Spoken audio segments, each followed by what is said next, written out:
Mike. I'm glad to be back. How about yourself?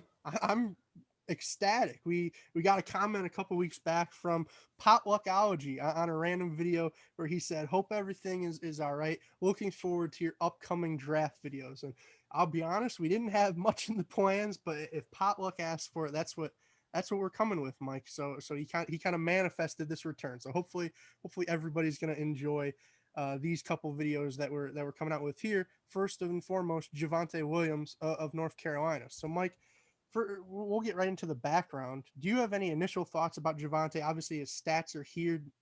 What are your general thoughts about him? Yeah, I think it's interesting. He split carries with another running back in North Carolina, but just put on the film, super impressive. Really like what you see. A lot of effort, a lot of tenacity. Is that a word we can use? Yeah, sure. Why Yeah, not? Some tenacity.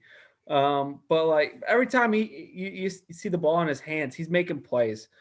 Get him in the open field, and we'll talk a little bit as we get into running backs. But I think the whole, being able to make plays in the open field.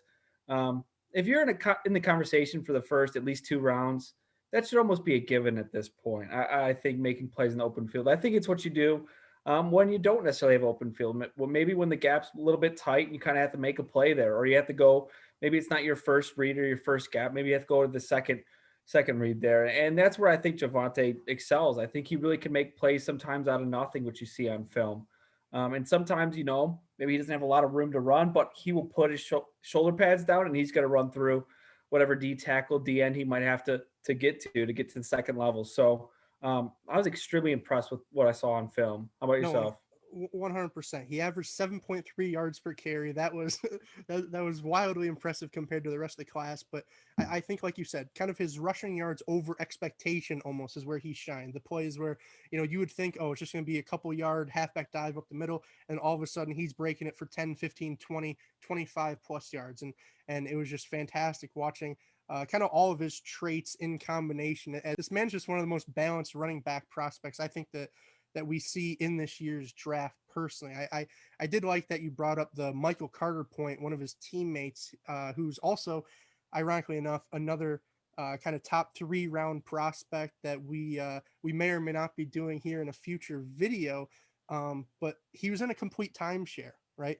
Michael Carter only had one less carry than Javonte Williams. So I think one of the big questions with him is maybe not how are the traits going to translate, but is he going to be able to translate into a full-time feature back if somebody takes him in kind of that late round 1, early round 2 into round 3 range, if that makes sense? Do you agree with that?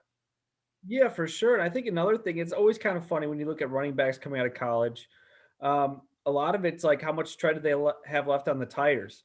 For him, splitting carries, and as you see, he especially ramped. Well, he had more attempts in his sophomore season, but he still has plenty of tread. But at the same time, when you have another running back in the same class as you, and from the same school in that first 3 round conversation, does that maybe concern you that like, hey, was it the offensive line? Was it the offensive system? Was it the scheme?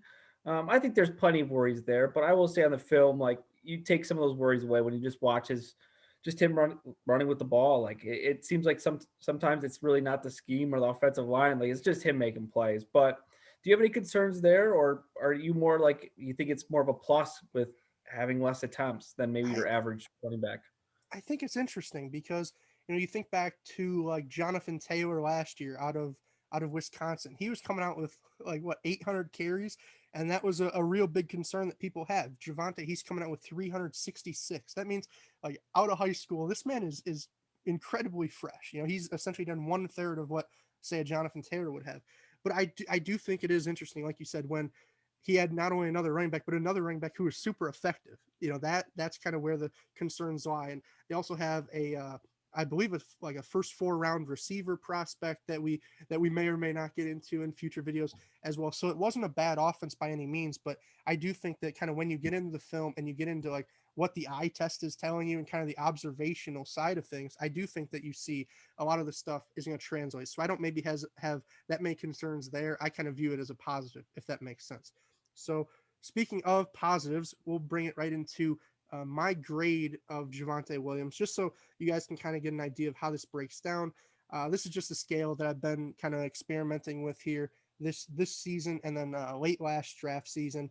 and so far it's yielded. I kind of like the results. It's yielded good results. So I think, as you can see here, I don't think we need to necessarily go into every category, but what you're going to see with Javonte is that he just breaks down favorably in almost every area. Would you say that that coincides with what you saw on film, Mike?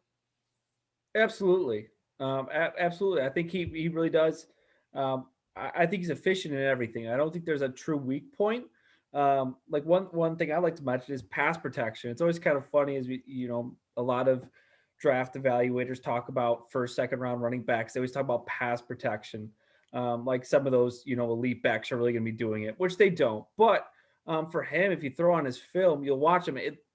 Sometimes the technique's not there. There's definitely some flaws there, but he's a willing pass protector. He's willing to throw blocks, and I think that's something that really sticks out, which you don't see in a lot of first, second round running backs. So love seeing that. I think 7.5 is perfect. Like, yes, there's a lot to work on there, but like he's willing, and I think that's half the battle is being willing to block. But no, I totally agree with you with your grade. I think that that was a great way to put it. Is that pass blocking, at least the willingness, is not incredibly common. You're going to see that here in upcoming videos as we maybe do Najee Harris cough. But no, otherwise, I think that the power was fantastic. His balance, his ability to take hits and stay upright and kind of keep these plays going and get those rushing yards over expectation, as we talked about, that was great. But it's also not like he's a slow guy either. Like he does show the speed and acceleration. He shows the agility and elusiveness in terms of just making guys miss. Like you said, it's hard to find a weakness besides just sort of that red flag of, was it the offense? That kind of Michael Carter red flag that's just sitting there. But no, I think that he kind of fills out for me as a middle to early second round prospect, and I think you're kind of in the same boat, judging off what you said. The only question I would have for you is, compared to some of the other running backs that we've seen go even earlier than that, right? You have the Ronald Joneses, the Rashad Pennies, the the Clyde Edwards-Hilaire's. How do you think he compares to those guys almost historically? Would you have a problem if a team took him at the end of round one, or is that kind of pushing it? Would I know? But will I make that decision based off bad previous decisions? Absolutely not. Like Rashad Penny, I think most of us thought the Seahawks were reaching. The Seahawks like to reach late in the first round. It's a problem they've had in the past, and a lot of, especially in recent memory, they haven't panned out. It's almost like, wow, you stretched on someone that like there was a reason it was a stretch.